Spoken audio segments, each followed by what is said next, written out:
Aquí un saludo a todos los que se van conectando en estos instantes. ¿Les parece si les damos con Epigmenio Ibarra y luego ya nos damos con Lorencito Córdoba? Claro que sí. Pues Epigmenio Ibarra ha estado en el lujo del huracán y junto con Ciro Gómez Leiva, ¿cómo no lo iba a estar?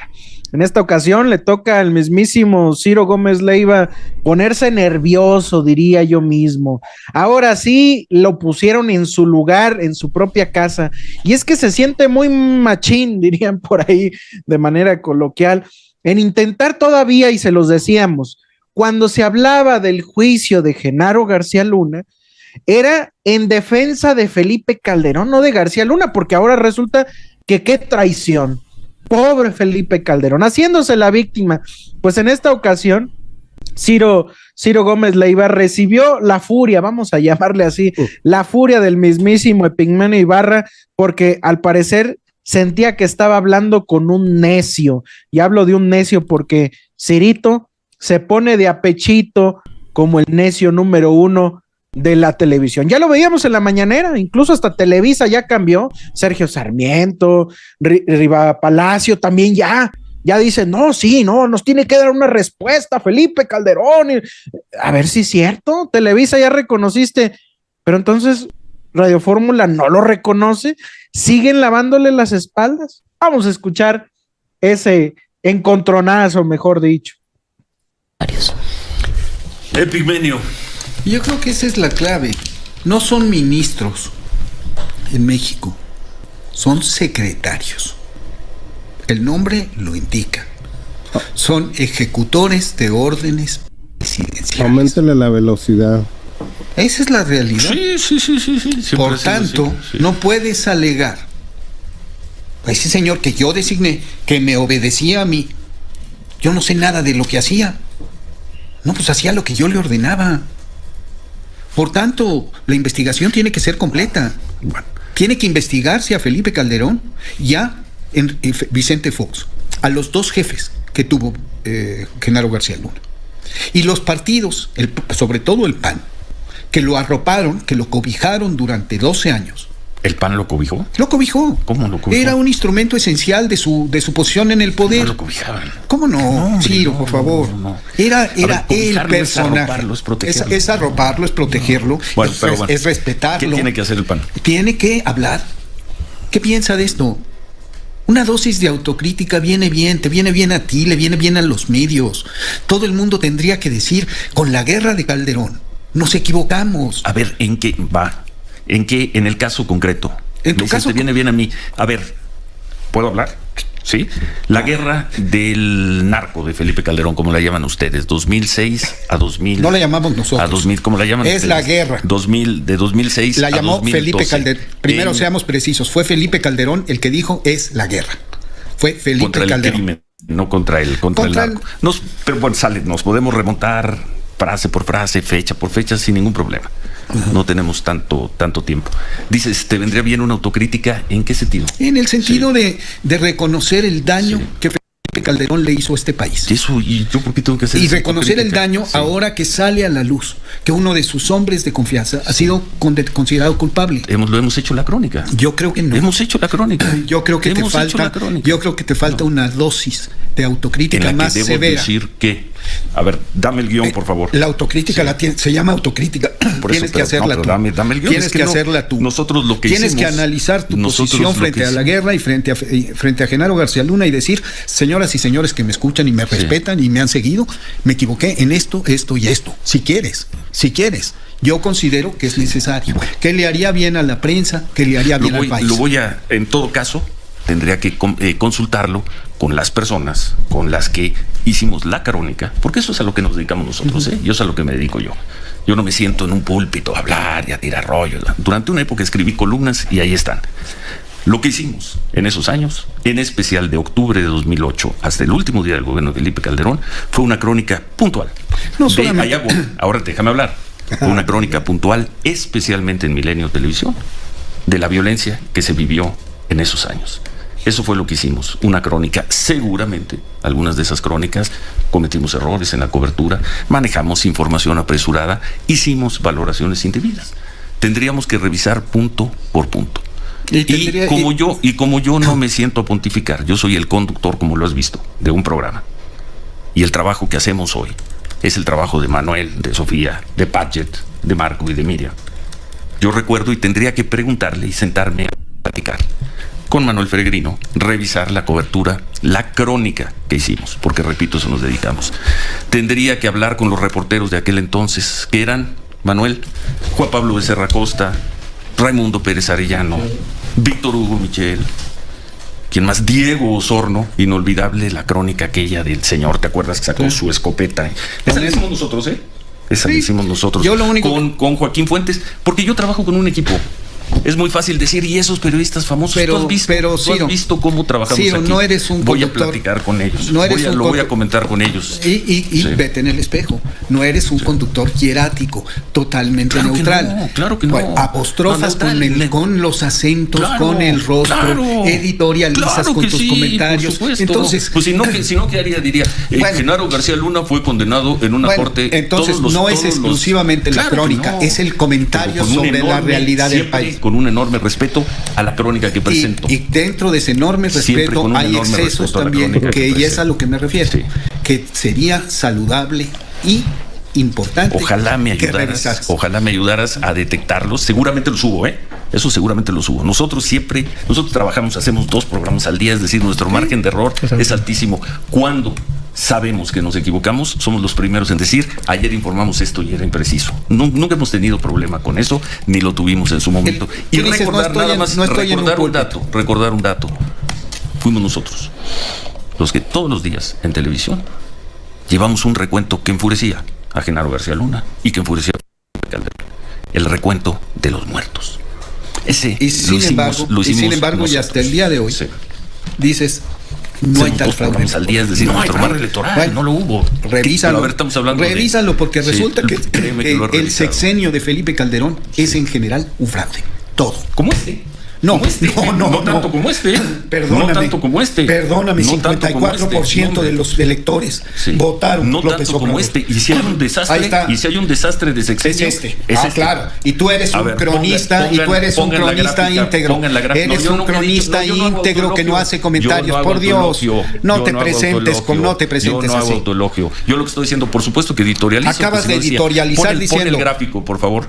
Pon el gráfico. Sin reconocer las tendencias. ¿Cuánto creció el crimen con Calderón? Y no digan que este gobierno no ha sido un desastre. No lo digan. Sí, ahí está en pantalla. Primeros 50 meses, cifras oficiales dadas a conocer ayer en Palacio Nacional. 143,000 mexicanos asesinados. Por supuesto, siguen echando culpas. Venga. Fíjate nada más qué argumento tan infantil el tuyo. Infantil el tuyo. Siguen echando culpas. Siguen echando culpas en vez de responsabilizarse. Son 143. Perdóname, la primero, ¿de quién son las cifras oficiales? ¿Dónde se dieron a conocer? En la mañanera. Sí. Entonces, como se daban a conocer, no se echan culpas. La violencia tiene causas. Sí. Quien desató el infierno en este país tiene nombre y apellido. Es Felipe Calderón. Y esa dinámica de violencia demencial no se detiene por decreto. A las personas secuestradas, extorsionadas, asesinadas, que se desató un infierno y no se puede hacer gran cosa. Perdóname, ¿cómo no se puede hacer gran cosa? Se pueden atacar las causas de la violencia. ¿Qué quieres? El gráfico. 50 meses de epidemia. No lo sé. ¿Quieres más guerra? Yo no estoy en el gobierno. Yo no hago políticas públicas. Pongan, por favor, 143,000 asesinatos. Que pongan la comparación, el crecimiento de la violencia en México.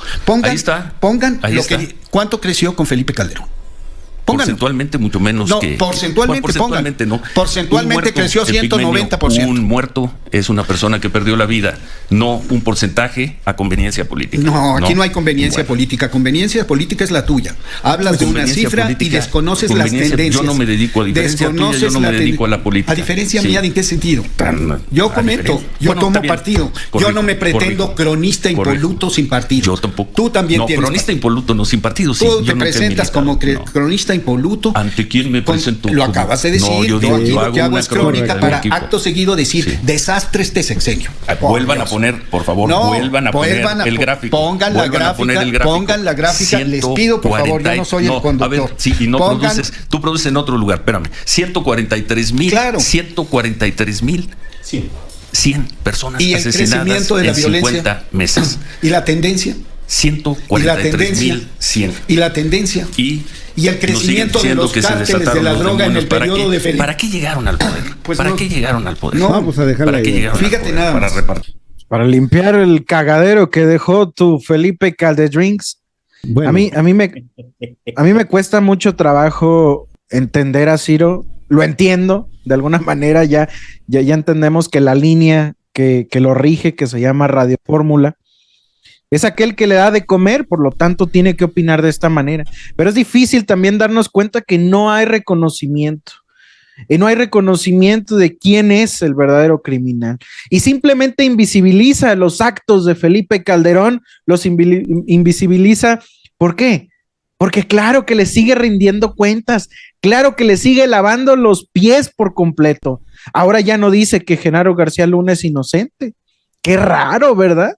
Lo hemos visto. Y es que desgraciadamente la narrativa que escuchamos de Ciro Gómez Leiva es como de estás en mi programa y se dice y se hace lo que yo quiera.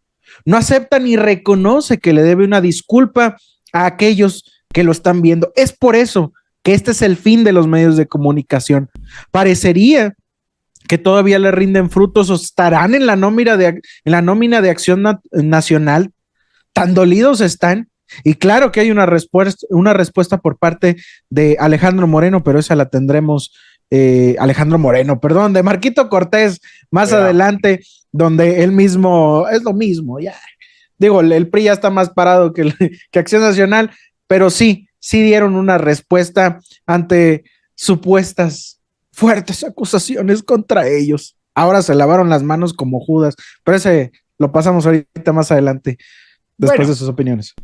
Sabemos que el PAN actuó 2 días después de que le dieron el veredicto a García Luna, tratando de desvincularse de él, de vomitarlo. Lo vomitaron. Ahora sí que lo vieron demasiado apestoso para sus intereses.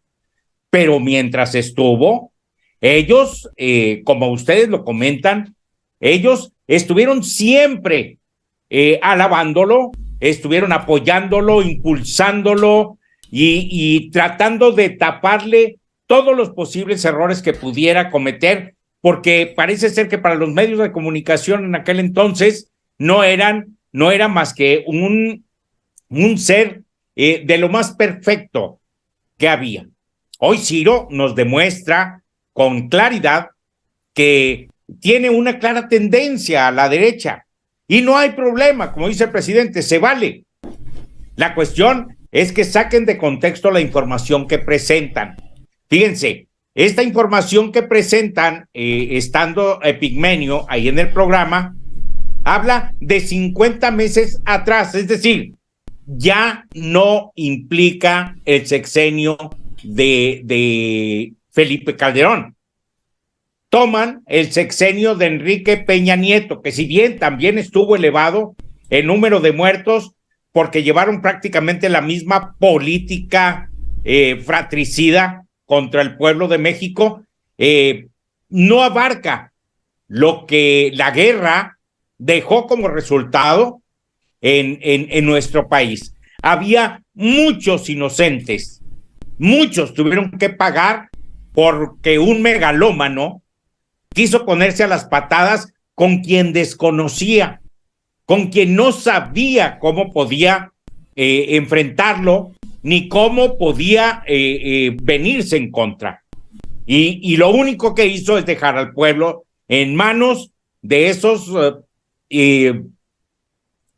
delincuentes y no tenían humanismo, vamos, no tenían moral, no tenían absolutamente ninguna empatía con el pueblo.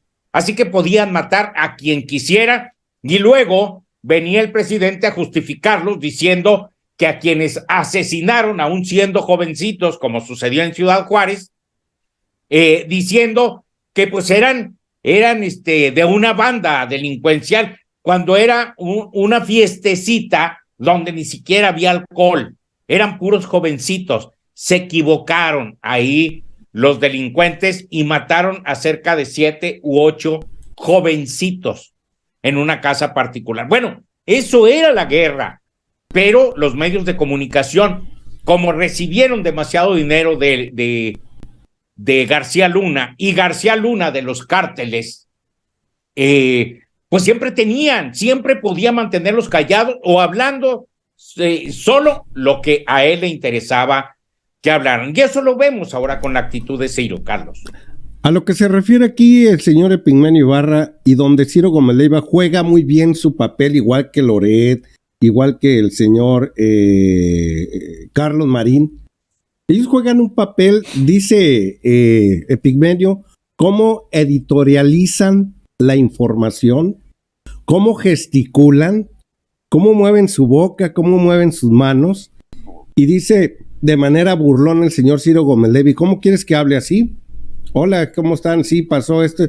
Dice, no, yo tengo que moverme, gesticular. Y le dice Ciro Gómez, Epigmenio Ibarra, le dije, sí, pero enfatizas en la nota y la distorsionas. Es lo que le trata de decir. No le da énfasis a la realidad. Por ejemplo, la situación de que se dio el veredicto allá en Brooklyn, Nueva York, en días pasados, nomás lo dan como si no tuviera sabor la nota, como si ya pasó esto y esto, pero no le dan el énfasis necesario, no atacan la nota como es, no se van de fondo a la nota. Por ejemplo, Epigmenio Ibarra lo hace muy bien, dice, tras de él estaba Calderón, y al estar él, se tiene que llamar, ellos no toman eso.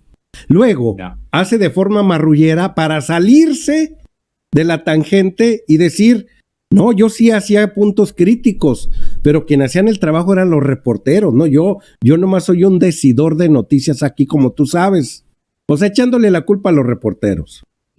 Pero luego, después en la plática, el señor se pone a opinar, a editorializar, a dar su opinión, y es a lo que cuando le conviene, es la culpa a los reporteros. Y cuando no, el señor se pone a dar su opinión y empieza a atacar ahora sí a Andrés Manuel López Obrador, distorsionando la nota, donde no ataca la verdadera, y bien se lo dice Epigmenio Ibarra, oye, no por decreto se va a terminar la delincuencia en México, dejaron miles de armas aquí de alto poder, ¿y quién fue rápido y furioso? Ya sabemos que en el sexenio del señor Caldedrinks, como dice Nefta, esas armas no se van a ir por obra del Espíritu Santo, nada más porque llegó Andrés Manuel y ya se van, y esos señores no se van a ir a la iglesia a rezar solo porque llegó Andrés Manuel, no, se los dejó con un poder muy grande, que para quitárselos no es de la noche a la mañana, así que vivimos una inercia de aquellos pelados, pero este sinvergüenza no quiere ver las cosas como son, como se lo presenta ahí Epigmenio Ibarra, y qué bueno que está en ese lugar para poderlo poner ahora sí en aprietos a este pillo. No sé ustedes qué opinen para cerrar sobre este tema, pero a nosotros nos queda claro algo. Siguen rindiéndole pleitesía a esta bola de sinvergüenzas. Queda claro. Los vemos a Ciro Gómez Leiva desde aquellos ayeres. Oigan, solo una consulta rápida. ¿Estos videos de Televisa, hay algún problema? En veces sí y en veces no. No sé cuál sea la situación el día de hoy. Pero, pues bueno. ¿Te refieres al de Latinus? No, este es un video sobre Ciro Gómez Leiva elogiando por completo a Felipe Calderón, mientras que asegura que ha dejado un muy buen trabajo, una policía federal moderada y eficiente, y ahí le siguen aplaudiendo.